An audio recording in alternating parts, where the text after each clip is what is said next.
नमस्कार मित्रों। आज चिंतन में उपवास एक साधना है। मुक्ति पथ पर चलना कहाँ से आरंभ किया जाए और कौन से विरामों पर ठहरते हुए लक्ष्य तक पहुँचने की मंजिल कैसे पूरी की जाए, इसका एक सुनिश्चित मार्गदर्शन गीताकार ने किया है। विषय भवबंधन है, जीवात्मा को वे ही बांधते हैं। इन विषयों से छुटकारा प्राप्त करने की पहली मंजिल है उपवास। उपवास का अर्थ यहाँ 100% अन्न जल का परित्याग नहीं, वरन आहार पर नियंत्रण है। नियंत्रण अर्थात मात्रा में कमी, साथ ही स्वाद का परित्याग। सामान्य एवं सात्विक स्वाद प्रत्येक खाद्य पदार्थ में होता है, उसी में संतोष किया जाए। ऊपर से जो नमक, मिर्च आदि मसाले मिलाए जाते हैं और शक्कर का सम्मिश्रण किया जाता है, उन्हें छोड़ा जाए। मसाले एवं शक्कर की भरमार से भोजन स्वादिष्ट तो हो जाता है, पर जीभ के चटोरेपन का पोषण होने से वह अनावश्यक मात्रा में खा लिया जाता है। इसका सीधा परिणाम अपच होता है। अपच का अर्थ है पेट में खाद्य पदार्थ का सड़ना। सड़न विष उत्पन्न करती है, जो रक्त के साथ मिलकर अनेक प्रकार के रोगों की उत्पत्ति करता है। तले हुए, भुने हुए, चिकनाई से सने हुए मिष्ठान्न पकवान हर कोई अधिक मात्रा में खा जाता है। एक तो मात्रा की अधिकता, दूसरे मसाले, चिकनाई, मिठाई जैसे गरिष्ठ पदार्थों का मिलना भोजन को तमोगुनी बना देता है। वे पाचन में भारी होने के कारण पाचन तंत्र को खराब करते हैं और उनका परिणाम स्वास्थ्य के लिए अधिकतर होता है। आहार का मन से सीधा संबंध है। जैसे खाए अन्न वैसा बने मन की उक्ति तथ्यों पर आधारित है। गरिष्ठ भोजन मन को विकारग्रस्त बनाता है, उससे अन्य इंद्रियों की लिप्सा भड़कती है। मन विषय विकारों से ग्रसित होता है। इसलिए साधना का प्रथम चरण आहार संयम से आरंभ होता है। व्रतों की व्याख्या करते हुए आस्वाद को प्रथम व्रत बताया गया है। गांधी जी ने सप्त महाव्रतों की गणना करते हुए आस्वाद को प्रथम व्रत बताया है। इसमें आहार संयम ही नहीं, इंद्रिय निग्रह का भी समावेश है। जो स्वादेंद्रिय पर काबू कर लेगा, उसके लिए ब्रह्मचर्य व्रत की साधना सरल है। चटोरा व्यक्ति जिह्वा को अनियंत्रित करने के उपरांत कामुकता भी शिकार होता है। उसके मन में कामुक अनियंत्रण घूमता रहता है, जो समयानुसार फलित होकर ब्रह्मचर्य भंग एवं व्यभिचार जन्य क्रियाकलापों तक पहुँच जाता है। भारतीय धर्मशास्त्रों में व्रतों का सुविस्तृत वर्णन है। आए दिन उपवासों के विधान हैं, उनके अनेक महात्म्य भी बताए गए हैं।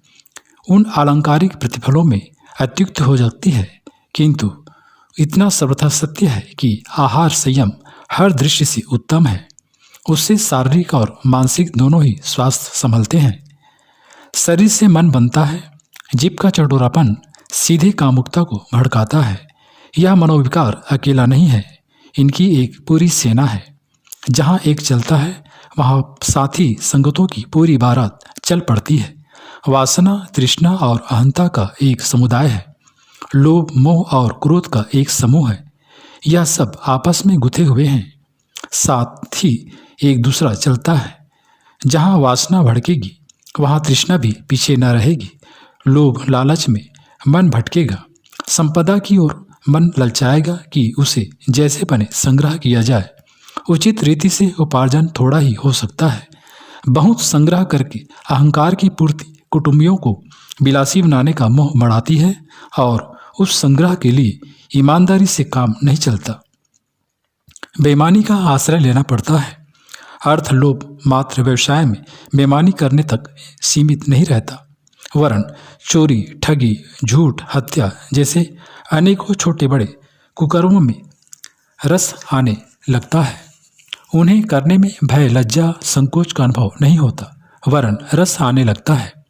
रस की कोई सीमा नहीं, वह अमुक सीमा तक पहुंचकर तृप्त कर सके ऐसा भी तो नहीं होगा।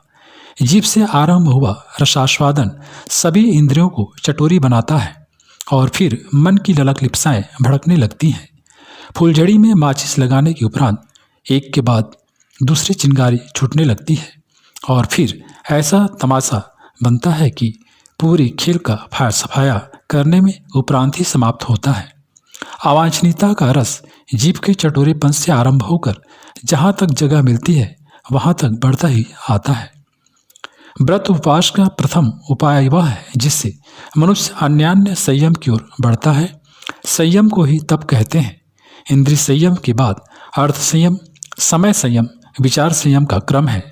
संयमी तपस्वी कहलाता है। स्वल्प सीमित में अपना काम चलाने की विवेक बुद्धि जिसमें लगती है, उसमें साथ ही इतनी उदारता दूरदर्शिता भी जगती है कि बचत को परमार्थ प्रयोजनों में लगाता रह सके। मनुष्य यदि आलसी प्रमादी ना हो, पराक्रम पुरुषार्थी हो, स्वभावतः उसके पास धन ही नहीं, समय श्रम से लेकर प्रतिभा पराक्रम तक ढेरों साधन बच जाते हैं। तपश्चर्या के साथ में जमी हुई उदारता उसे सत्प्रयोजनों में लगाने की प्रेरणा भरती है। संयमी की विवेकशीलता उदारता के साथ साथ दानशीलता की ऐसी प्रेरणा उभरती है जो चरितार्थ हुए बिना रुकती ही नहीं, चैन से बैठने ही नहीं देती। यह निराहार रहने के व्रत उपवास की साधना करने की प्रतिफल है। जिसने अपनी मंजिल पार कर ली उसकी परा प्रज्ञा जागृत होती है और परमात्मा को देख सकने वाला तीसरा नेत्र ज्ञान चक्षु खोलता है। फलस्वरूप वह दिख पड़ता है जिसकी ओर से विषय विषम प्राणों की आंखें बंद रहती हैं। व्रत उपवासों का प्रथम पाठ साधना क्षेत्र में सर्वप्रथम पढ़ाया जाता है। पूजा पाठ, जप तप, देव दर्शन, नदी सरोवर स्नान आदि की शिक्षा इसके बाद ही है। संयम प्रथम, उपासना पश्चात। संयम के बाद उपासना नहीं, उदारता का दूसरा चरण आता है। न्यूनतम में निर्वाह, सादा जीवन, उच्च विचार का अवलंबन इतना कर गुजरने पर स्वल्प में निर्वाह करने का अपने साधनों की बचत करेगा ही। और जहाँ उदारता तथा बचत का संयोग है वहाँ परमार्थ के लिए दान की उत्कंठा उठे बिना रह न सकती। जो संयमी है, जो उदार है, जो मितव्ययी है, साथ ही जो पुरुषार्थ परायण है, वह अपने साधनों का पुण्य परमार्थ में नियोजन करता ही रहेगा। मित्रों, उपरोक्त दो चरणों पूरे करने के उपरांत यह भावना जग पड़ती है जिसके सहारे उपासना संभव है। ऐसे व्यक्ति थोड़ा कर्मकांड करने पर भी विशालकाय पूजा पाठ करने का फल प्राप्त कर लेते हैं। इसके विपरीत जो केवल भजन पूजन की लकीर को पीटते रहते हैं किंतु गुण कर्म स्वभाव को उत्कृष्ट बनाने वाली संयम साधना से दूर रहते हैं, असंयमी जीवन जीते हैं, काम क्रोध लोभ मोह मद मत्सर के भूत प्रेत साथ लिए फिरते हैं, मात्र नाम उच्चारण अथवा कर्मकांडों के क्रियाकलाप में पूजा पत्री के उपहार उपचार भेंट करने में परमात्मा को प्राप्त करने के स्वप्न देखते रहते हैं, उन्हें निराश ही रहना पड़ता है। हमें पहले वर्णमाला पढ़नी चाहिए, बीजगणित रेखागणित का कार्य बाद में हाथ में लेना चाहिए। तपश्चर्या उदारता के उपरांत ही उपासना अपनाने की सार्थकता है।